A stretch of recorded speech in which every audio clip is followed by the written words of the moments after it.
terkait dengan rencana penggantian calon terpilih. Bapak penuntut umum, jadi pada waktu ini ada dua hal yang berbeda tapi berhubungan. Iya. Ada tahapan pergantian calon terpilih dan ada tahapan pergantian antar waktu.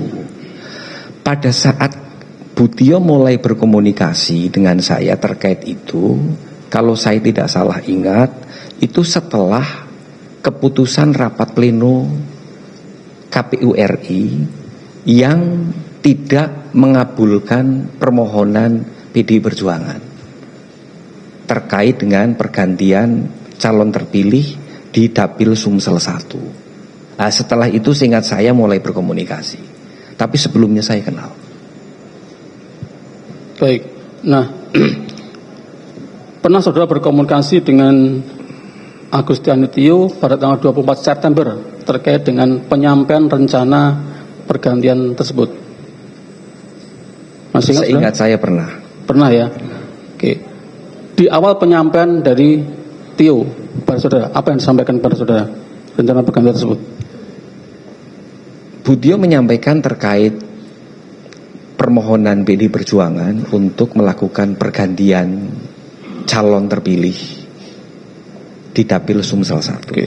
Apakah melampirkan surat juga ketika komunikasi itu ada surat yang dikirimkan pada saudara terkait dengan permohonan pergantian tersebut? Kalau surat melalui resmi KPU RI, Pak. Di luar yang resmi, ketika berkomunikasi dengan saudara via WhatsApp. Oh, kalau tidak salah dia mengirimkan foto itu ya. Itu ya. Ya. Masih ingat surat apa yang dikirimkan oleh Agustiani Tio kepada saudara terkait rencana itu? Saya agak lupa, Pak, tetapi terkait dengan permohonan itu karena ada beberapa surat. Mungkin bisa saya dibantu, Pak, untuk diingatkan. Izin yang mulia untuk menampilkan percakapan antara saudara saksi dengan Agustiani Tio pada tanggal 24 September 2019. Baik, di situ ada nama Tio AGMNI. Betul. Betul, ini siapa? Ya, Ibu Tio itu. Tio Agustiani Tio itu tadi ya? Oh iya. Oke. Ya. Kemudian nomor HP 081 384 3151 nomor saudara, betul? Yang Ya. ini, betul ya? Ya. Baik, di situ dikirimkan surat kepada saudara pada tanggal 24 September 2019. Surat ini pernah saudara baca ini, surat ini? Pernah. Pernah. Terkait apa ini pemahaman saudara? Kalau surat itu terkait dengan penentuan siapa calon yang kemudian terpilih apabila calon yang memperoleh suara terbanyak meninggal dunia.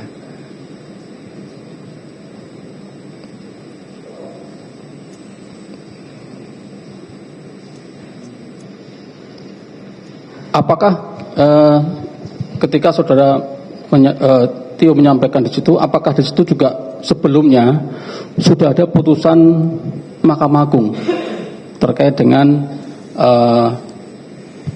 permohonan penggantian tadi? Seingat saya sudah. Terkait apa itu? Terkait ada fatwa Mahkamah Agung yang pada intinya menjelaskan bahwa penentuan calon terpilih apabila calon perolehan suara terbanyak itu meninggal, itu di kewenangannya diserahkan kepada partai politik yang bersangkutan. Itu ya. Nah, kemudian apa kemudian maksud dari Tio? Ini kan tadi saudara sampaikan harusnya surat dikirimkan resmi kepada KPU ya. Apa kemudian maksud dari saudara Tio ini mengirimkan informal pada saudara? Maksudnya adalah memberikan informasi kepada saya bahwa ada putusan MA terkait dengan konteksnya adalah Dapil Sumsel 1. Ya, kan saudara kan komisioner KPU ya. Ya. Tentunya kan nggak mungkin hanya sekedar informasi. Betul. Apakah ada maksud bahwa ada upaya agar kemudian KPU mau melaksanakan apa yang sudah menjadi putusan dari Mahkamah Agung itu? Ya. Itu maksudnya? Iya. Oke, nah kenapa kepada saudara? Karena ini kan kalau tadi sudah di atas disampaikan bahwa ini kan komisinya kan banyak. Iya. Kenapa kepada saudara? Sedangkan ini sifatnya kalau komisi kepastian kolektif kolegial ya. Betul. Kenapa pada saudara disampaikannya, tidak pada yang lain? Iya.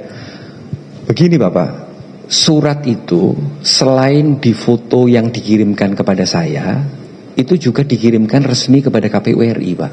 Oke. Sehingga bukan berarti itu informasi hanya untuk saya seorang diri. Karena saya temannya, ada kedekatan personal, maka saya dikirimi via foto. Tetapi surat tersebut juga dikirimkan secara resmi ke KPU RI. Begitu Pak. Oke. Nah, apakah ada maksud ya? Karena saudara kan di komisioner KPU juga membantu untuk kemudian meyakinkan pada masing-masing komisioner agar mau melaksanakan putusan tersebut. Tidak. Dalam dokumen-dokumen resmi kami bertujuh bulat tidak menerima permohonan tersebut. Dan itu menurut hemat saya juga bisa dikonfirmasi oleh anggota KPU RI yang lain. Oke, silakan. nanti kita ada waktunya, nanti kita tanya kepada anggota yang lain ya. Baik. Nah, kemudian terkait dengan upaya itu, tadi kan sudah kode komunikasi antara saudara Tio, kemudian Saiful dan Doni. Nah, apakah ada penyampaian terkait dengan uang yang disiapkan untuk memuluskan pengurusan tersebut? Ada. Siapa yang menyampaikan? Ibu Tio. Tio. Ya. Kapan disampaikannya? Saya memastikan itu ada, cuma saya lupa tanggalnya. Saudara pernah ditanya oleh itu penyampaian uang itu Tio menawarkan ataukah saudara yang meminta pada Tio?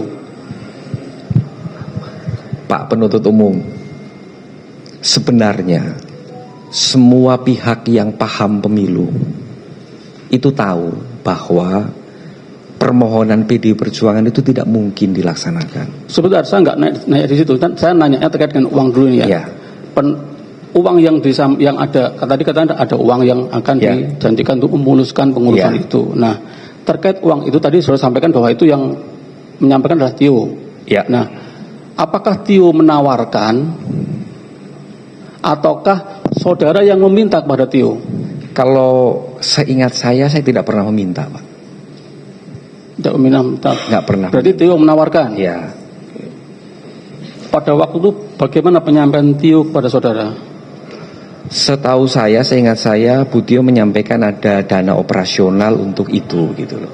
Berapa yang disampaikan? Saya lupa persisnya, Pak. Karena saya hanya menerima 150-an lah. Apakah 750 juta? Saya tidak tahu persis tentang itu, Pak. Yang saya tahu persis adalah saya menerima 150, Pak.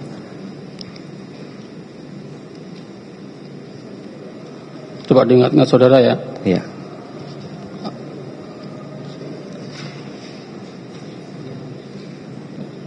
Baik, ini coba kita ingatkan saudara melalui bukti percakapan saudara dengan Tio pada tanggal 5 Desember 2019.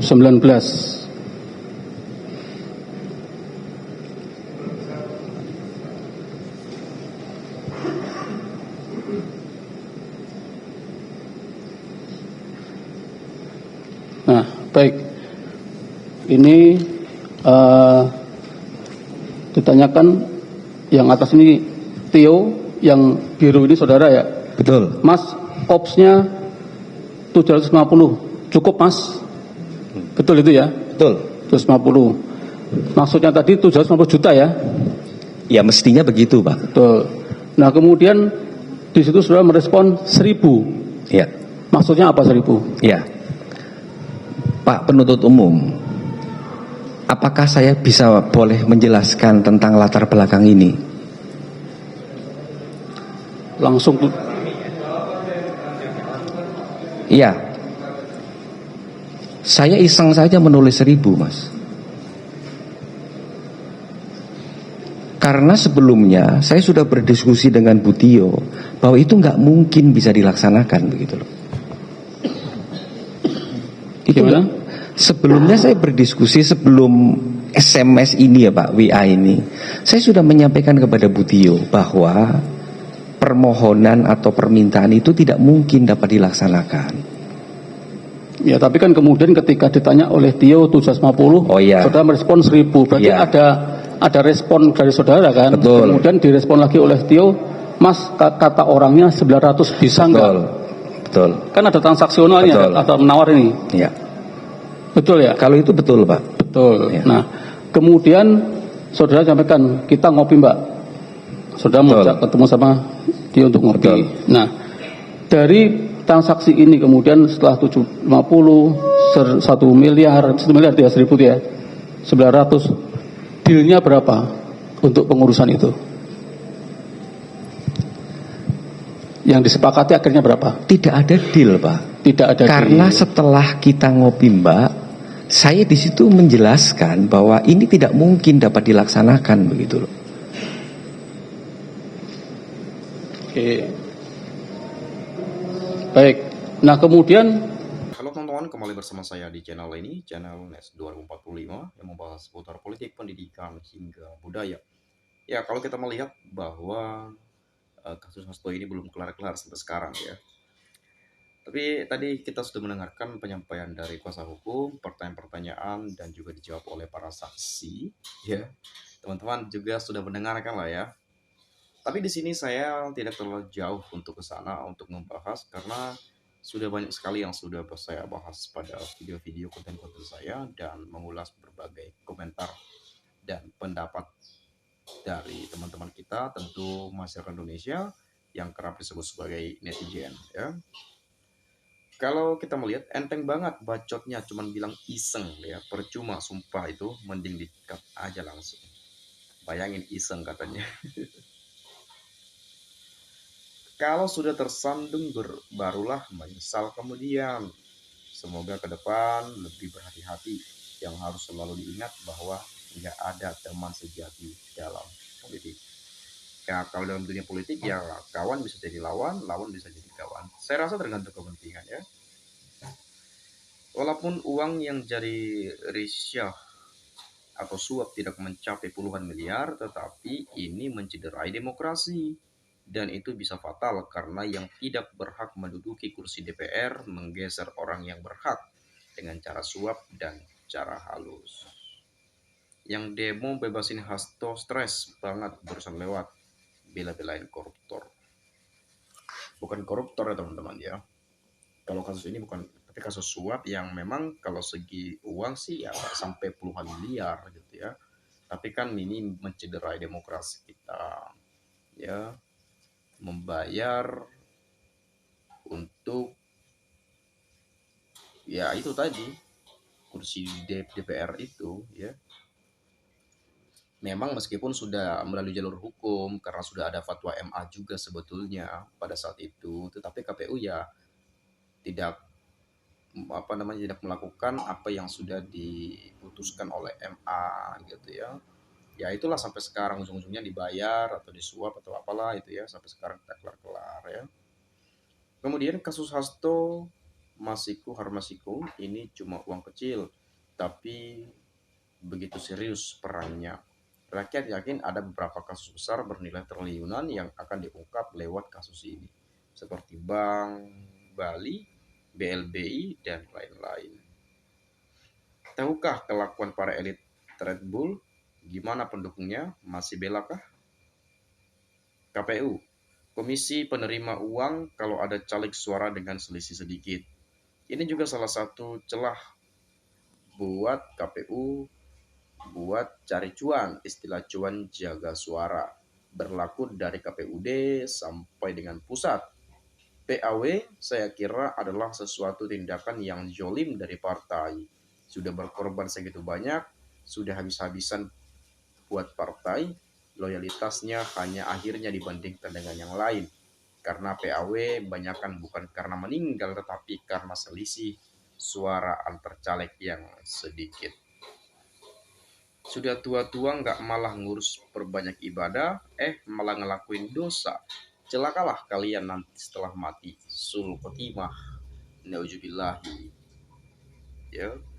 Apa kabar Pertamina? Apa kabar Tima? Apa kabar pagar laut dan lain-lain? Semua jelas-jelas merugikan negara.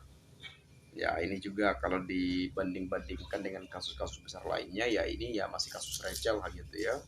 Karena kasus suap memang ya tentu secara mencederai demokrasi katanya, tetapi ya karena udah ada fatwa MA dan tidak merugikan negara, tidak merugikan keuangan, tidak merugikan rakyat dan seterusnya.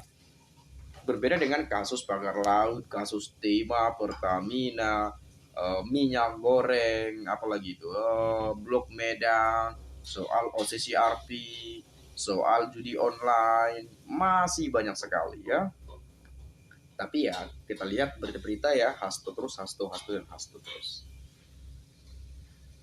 Di mana-mana maling mengakui pasti selalu ngeles, saling lempar batu sembunyi maling dan merasa benar, padahal jelas otak busuk dan maling. 1000 itu artinya 1 miliar. 1000 sih 1 juta ya. Kalau di sini. Sebenarnya masalah bingung yang paling teriak maling jadi yang terzalimi yang mana. Bayangin maling teriak maling teman-teman. Jelas tak mungkin ada deal karena permintaan tak bisa dilaksanakan walaupun ada dana triliunan. Kasihan mantan komisioner KPU, BAP-nya dimanipulasi penyidik demi menyangkut Hasto perberat hukumnya, sudah banyak drama dan sudah bikin narasi-narasi yang bikin risih. Kroni yang bikin narasi-narasi dan keluar-keluar malam ini. Wah bahaya nih kalau BAP diubah. Jelas-jelas saksi menyatakan 1 kali menerima, ditulis 2 kali menerima. Kalau gitu yang satunya diterima di mana? Tidak dijelaskan, ada yang aneh dari JPU. Ya. Pantesan saja pengen berkuasa lagi, takut keciduk, makanya acting nangis Hasto. KPK hanya usut kasus ecek-ecek, kalau tak merugikan uang negara artinya uang pribadi ya silakan saja. Namun bila kerugian uang negara yang harus diusut tuntas, apalagi yang nilainya miliaran, triliunan, bahkan ratusan triliunan. Jadi ini sering sekali disangkut pautkan dengan kasus-kasus besar lainnya dan dianggap ini masih ya remeh lah gitu ya. Harusnya KPK tak terlalu terfokuskan lah untuk ke sini, tetapi lebih terfokus bagaimana menangkap para koruptor yang memang betul-betul merugikan negara dan jumlahnya pun sangat signifikan seperti itu. Tapi ya bagi saya sekecil apapun persoalannya, sekecil apapun kasus dan masalahnya harus benar-benar dituntaskan, asalkan dengan catatan ya memang sejujurnya, seadil-adilnya, tidak seperti yang sekarang banyak beredar dugaan adanya pihak luar yang mengintervensi KPK untuk membidik Hasto Kristianto, adanya unsur politisasi untuk kepentingan tertentu dan lain sebagainya.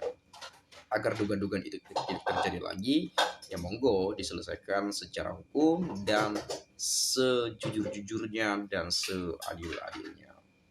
Mungkin teman-teman punya pendapat lain, boleh silakan nanti sampaikan di komentar pada video ini. Dari saya mungkin itu saja. Terima kasih sekali lagi, saya mengucapkan salam inspirasi, salam NKRI.